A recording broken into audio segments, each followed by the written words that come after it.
There's a trembling in the air tonight, a vibration that runs deeper than sound, deeper than the flutter of moth wings against forgotten window panes. You feel it, don't you? That strange pull in your chest, as if something unseen has placed its hand upon your heart and whispered, "Listen, I am the one who dwells between the folds of twilight, neither fully of this world, nor entirely beyond it.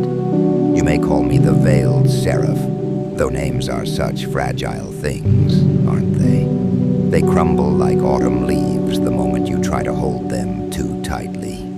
What matters is not what I am called, but what I have come to tell you.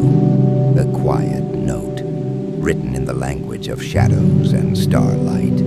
For too long, you have walked through your days believing that the veil between worlds is thick, impenetrable. You move through your hours as if the universe speaks only in the harsh tongue of facts and figures, as if mystery being has drained from existence, like water from a broken vessel.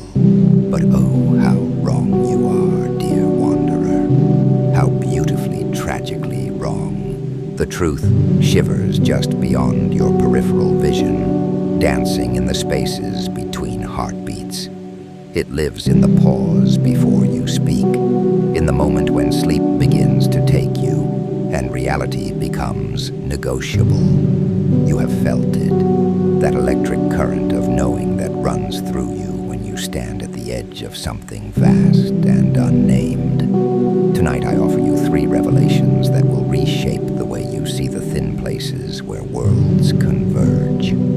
3 whispers from beyond the veil that will teach you to recognize the signs that have been there all along, waiting for someone brave enough to acknowledge them. The first revelation concerns the mirrors in your home, those silent observers that reflect more than just your face.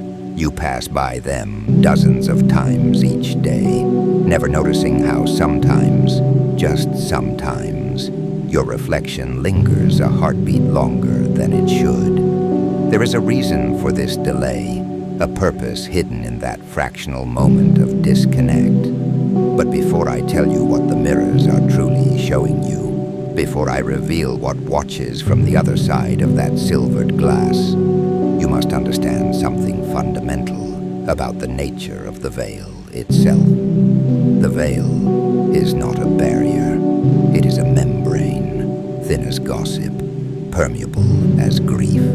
It breathes with the rhythm of your own lungs, expanding and contracting with each moment of doubt, each flicker of belief.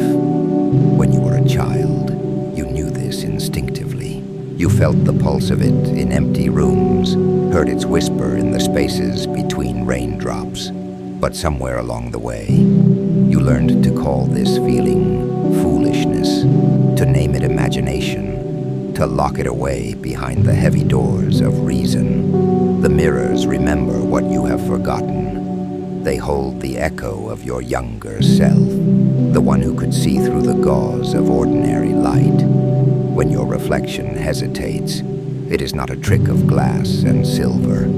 It is your soul recognizing itself across the threshold, reaching toward the version of you that still dwells in that realm of possibility. That other self presses its palm against the surface from within, trying to remind you of what you once knew. That every reflection is a doorway, every glance a conversation with the infinite. Watch closely next time you pass a mirror in dim light. See how your eyes in the reflection seem to hold secrets your waking mind has not yet learned. Notice how your reflected lips sometimes part, as if to speak words you have never thought to say. This is not madness. This is memory. Your reflection is trying to teach you the second revelation. The second truth lives in the corners of rooms, in those shadowed angles where walls meet ceiling, where dust motes dance in shafts of afternoon light. You have felt their presence, haven't you? Those gentle watchers who gather in the periphery of your vision, never quite solid enough to see directly. yet too persistent to ignore. They are not phantoms or figments. They are the attendants of transition, the guardians who mark the places where one moment dissolves into the next. They collect in corners because corners are thresholds, geometric doorways where the architecture of this world bends just enough to let something else slip through. These watchers do not judge or interfere. They simply witness, keeping careful record of every breath you take, every dream you dare to dream. But there is something they are waiting to show you, something that will prepare you for the third and most startling revelation of all. So there you have it, Wanderer.